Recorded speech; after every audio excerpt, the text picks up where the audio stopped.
Halo, salam sehat semua. Saya Gideon Mai Christian, seorang fisioterapi.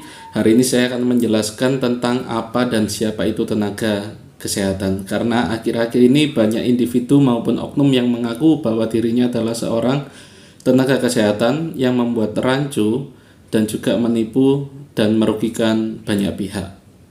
Yang pertama, tenaga kesehatan sudah tertuang dalam Undang-Undang Republik Indonesia Nomor 36 tahun 2014, di mana setiap tenaga kesehatan adalah mereka yang bersekolah dan lulus dengan background kesehatan, baik itu kedokteran, perawat, bidan, fisioterapi, analis kesehatan, radiografer, perekam medis, dan beberapa tenaga kesehatan lainnya seperti ATEM.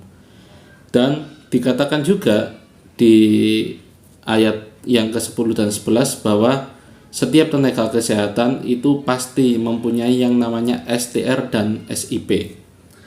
Saya akan menunjukkan contoh STR saya. Nah, ini STR saya atas nama saya sendiri. Ini dikeluarkan oleh Majelis Tenaga Kesehatan Indonesia Pusat. Jadi saya terregistrasi bahwa saya seorang tenaga kesehatan yang lulus dari sekolah kesehatan dan juga terdaftar sebagai seorang fisioterapi di Majelis Tenaga Kesehatan Indonesia, bahwa benar saya seorang tenaga medis. Tidak hanya itu, di pasal 11 juga menyatakan bahwa seorang tenaga kesehatan harus mempunyai yang namanya SIP atau kadang SIK, surat izin praktek atau surat izin kerja. Itu tergantung dari ikatan yang mereka ikuti. Misalnya antara bidan, fisioterapi, dan perawat mungkin beda ya, ada yang bilang SIP, ada yang bilang SIK, tapi itu sama aja.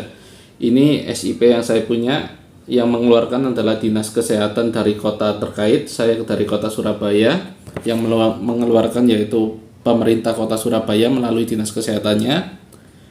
Dan SIP ini wajib dimiliki buat mereka yang berpraktik di klinik maupun rumah sakit. Jadi tidak sembarang orang bisa menyatakan dirinya sebagai tenaga kesehatan. Walaupun dia bekerja di klinik maupun di rumah sakit, bukan berarti dia tenaga kesehatan. Tenaga kesehatan adalah mereka yang bersekolah di bidang kesehatan, lulus, dan juga mempunyai sertifikat uji kompetensi. Karena setiap tenaga kesehatan pasti harus lulus UKOM untuk mereka bisa mengurus STR, surat tanda registrasi, dan juga SIP, surat izin praktek, ataupun SIK, surat izin kerja. Jadi sekali lagi saya ingatkan bahwa semua yang bekerja di rumah sakit belum tentu mereka tenaga kesehatan.